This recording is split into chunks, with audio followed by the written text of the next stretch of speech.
Salutations, my friends, and welcome back to another episode of Attack on Busterland, my modded Minecraft series with the Attack of the B Team, Modpack. Woohoo! And today, guys, I wanna get some things done, get some work done, and therefore I prepared a little bit. I'm not sure if I showed any of this before. Oh, I installed here, before I start with it, I installed here a little village breeder right on top of the Tinker's Construct melting oven bloomery thing to get some liquefied emeralds, which I needed for... I can't remember. I wanted to build something and I needed emeralds for it. I also extended or modified the enhanced portals mod. The portals I've built earlier, I extended by one dialing device so I can more easy reach the building of my lovely fiancée and also the nether, and later on excuse me, later on all the locations I further plan on building, such as, and I won't never stop mentioning it in my episode, the silo. This thing here is working pretty fine. I will extend it today by another, and I will do it right now, by another deep storage unit, which will hold all the blaze rods. Let's see, where are my item ducts? There they are. No, we have the improved ones. I will grab some. Because when we are farming blazes, the blaze rods gets stuck in the normal chest because these things are quite fast concerning the farming of mobs. So when we have creepers in there, we have the gunpowder already close to 7,000 stored in there. We have over 3,000 ender pearls, and now we have this chest, this deep storage for the oh, I have to filter it. Oops. For the blaze rods. So no, not turn it around. Give me a blaze rod. You can easily filter it by just putting it then in, and then only this item will ever go in there. So when we farm blazes, all the blaze rods will automatically go in this deep storage unit and won't go in this chest any longer. And you can see already built up 10 miniature red hearts, which I will later use in red heart canisters, but this will more be just like for funsies, because without real competition on the server I don't need that much hearts. But at least when we are going around without armor, it will be much easier to survive. What else? As you can see maybe in my inventory, I have 2 liquid crafters and a grinder and a few empty tanks. I will extend this here on top by a natural spawning blue slime farm, because I need the gelatinous slimes to build the SDX explosives. And I will use the 2 liquid crafters to automatically craft from gunpowder and sand the normal TNT, and then another liquid crafter which will use to autocraft the SDX explosives by the TNT and by the blue slime gelatinous blue slime balls. I hope I got it right. So I will extend the whole building to this side to make room for the gelatinous slimes. And then I will head over to a blue slime island and grab some blue slime water, or whatever it is called, blue slime, liquid blue slime or so. And I will use that to make a slime pool right here, so we can make use of the natural spawning behavior of the blue slimes right in this blue slime water. And as you saw just a moment ago, in one of my very first episodes, I picked up a... what's this? Huh. This is not my backpack. What's in it? Huh. Well, so this is a private server. Nobody can go on here. What is this? Is it possible that an Enderman is dropping a thing like this? This is weird. And why is all the sand missing? Ah, this is strange. This I've put here, but this not. Yeah, well, it doesn't matter actually. So, in one of the first episodes, or one of the first moments I played the mod pack, I found one of these safari nets. It is a misery, and I found it in one of the witch circles. This is this Stonehenge-like witch circles with a dispenser in the middle, and in there there was this safari net. And now I want to know what is inside. Boink! What is it? Hello, come back. It is. I have no clue what it is. It is a bat, maybe? An invisible bat with a attached... Okay, a bat, yes, it is a bat. And for some reason, with an attached XP orb. Well, whatsoever. So, I will go in bat mode and head over to the blue slime island and grab me some of the slime, of the blue slime. Okay, now, the next part I clearly want to skip in the footage because it's just a little bit of digging.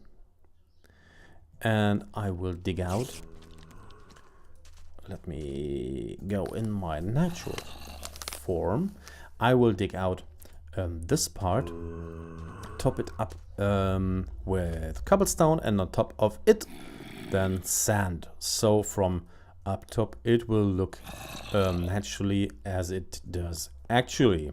So I will skip in the footage the part of the digging, and when I'm done with it I will be back with you. Woo! And the thunder rolls to my hail. See you in a moment. So the actual spawning spaces, the blue slime water is in place now. We have this 5x5 square. I guess I've dimensioned it a little bit too big because the grinder up here seems only to harvest in a 3x3 area. So maybe we have to extend it by more grinders all around. But for now we will go with it as it is right now. Then we have to set up, and this is not in my inventory anymore, the liquid crafters. There they are. Let me get rid of all this stuff. The liquid crafters.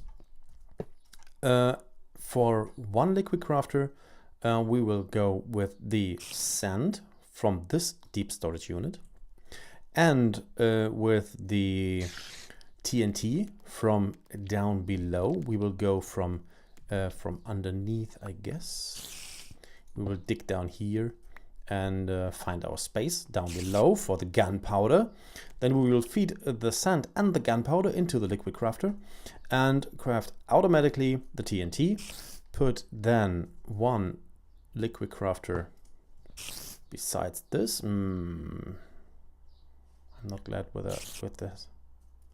Well, we don't have to go anywhere there. So we put one besides here, all them connected by item ducts, of course. And then we will feed in the TNT from this and the blue slime balls from this, and we will receive the SDX explosives. And then we can finally start to carve out our silo. So I have explained it. Now let me quickly hook it up, and then I will show you how to use these liquid crafters. Be back in a second. I'm done with the next step. Oh, you can see slimes are spawning in and hopefully getting killed. I'm not sure if he's suffocated to death or... Oh no, there you can see. Blue slime is going in. Bloop, there it is. Okay, now quickly explain how all this is functioning. Below here, as mentioned earlier, there is an item duct coming from down below where the gunpowder is stored away. Here we have the sand. Now, in this liquid crafter, you can set up a template. Hope to not mess it up. Like this? No, not like this. Of course, you have to do it right. The gunpowder is like a 5 on the dice. So now you have the template, and once you put stuff in it, it will craft this template as long as material is inside. Every time the liquid crafter table gets a redstone signal. Boom, boom. And when it's done. You can't power it constantly. When you do, it only gets produced one and nothing more. So you have to constantly give redstone clicks to it. We will realize that by setting up a timer, but we will do this later on. Now we have all the stuff we need here. We just need to put well, we could put a lever on here, which could be done by just a moment. Boink. I had a lever. I was pretty sure I had an additional lever. There it is. 2 options. You can put a cover here or some kind of block in front, of course. It also would work. Put a lever on it, put it on, and then the sand will flow. So you can decide whether or not sand's going in or not. Currently, stack size of 64 is far too much. Put it back again. I will later on time it correctly, but I won't go with this scheme. I want to come on. I want to set this to ignored, so it will constantly push sand in it. And once we've done, I will just put it back to redstone control high, and it will stop feeding it with sand. In this one, give me the TNT, thank you. In this one, the setup will be this, and it will produce SDX. And I can also show it to you. Boink, boink. And 1 SDX is getting produced. This can then later be fed out by an item duct. Well, down below or on top, doesn't matter at all. Then it gets fed into a chest where all the SDX will pile up. So now get rid of the levers. Here on the back, I will install a little timer circuit with the, I can show you, with the project RAD. I will use, where is it? Somewhere down here. There is a time. Oh, there it is. Here's a timer. I will use that. And a repeater. I will also use it, this repeater. And then redstone wire here, not the insulated wire, the regular wire, red alloy wire, to hook it up on the timer. Let me get the timer in place, and then I will be right back with you, and hopefully the system will work by then. So the system is now close to finished. I've set up this timer as you can see, and then by a repeater get the signal right into the liquid crafter. I already flicked on the pneumatic servo down below, so the gunpowder gets fed up. There it is coming. Then I will put this on, and I did it that way that there's always 10 gunpowder coming in and always 8 sand, so the material won't stack up that high. And we can also increase the speed a little bit. I guess half a second could be okay. No, it's a little bit too fast.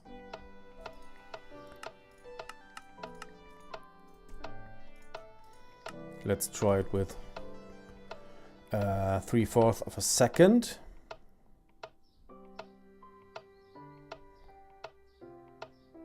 I guess that should be okay. And as you can see, gunpowder is getting fed in. We can close this, of course, now. Sand is getting fed in. Things getting produced. The produced TNT is fed into this. And now the gelatinous slime is missing, of course.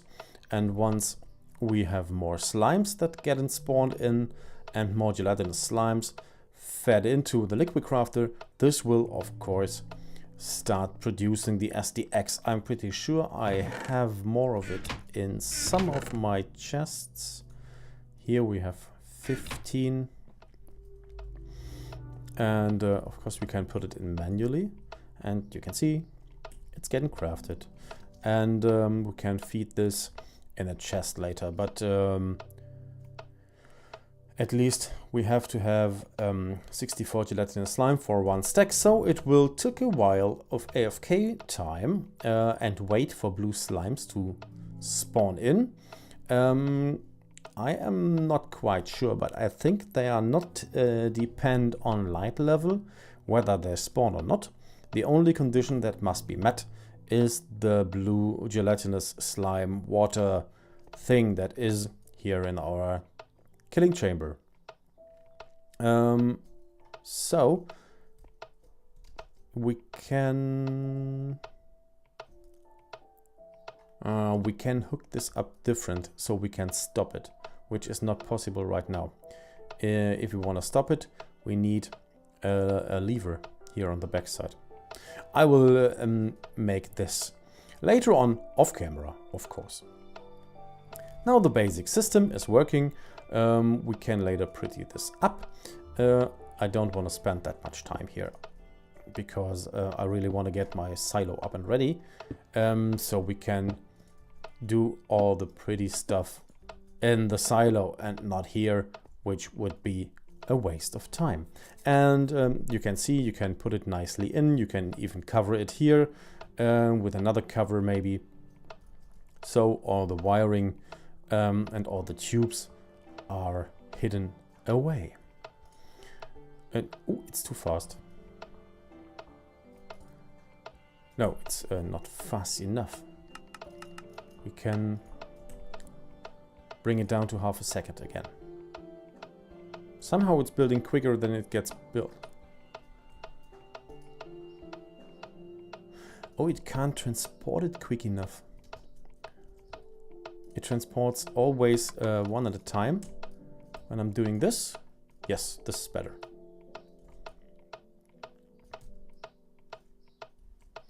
Now it will catch up.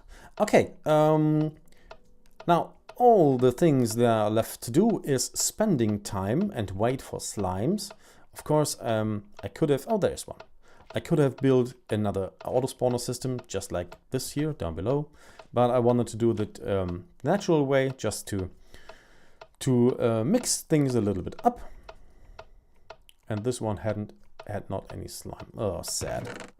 I put this chest here to sort all the other things out that can possibly drop by the slimes, which is, as you can see, this one here, the mussel. So we have only the gelatinous slime balls in here and everything else in that chest. So next time we will definitely try to find a good location for the silo and then finally blow some things up and bust a hole to the core of the earth, as promised so many episodes ago. So now I hope you liked the video. All that's left to do for me right now is wish you a very lovely week, and for the Attack of the B team we will see you again next week. Until then, take care of yourselves. Bye bye.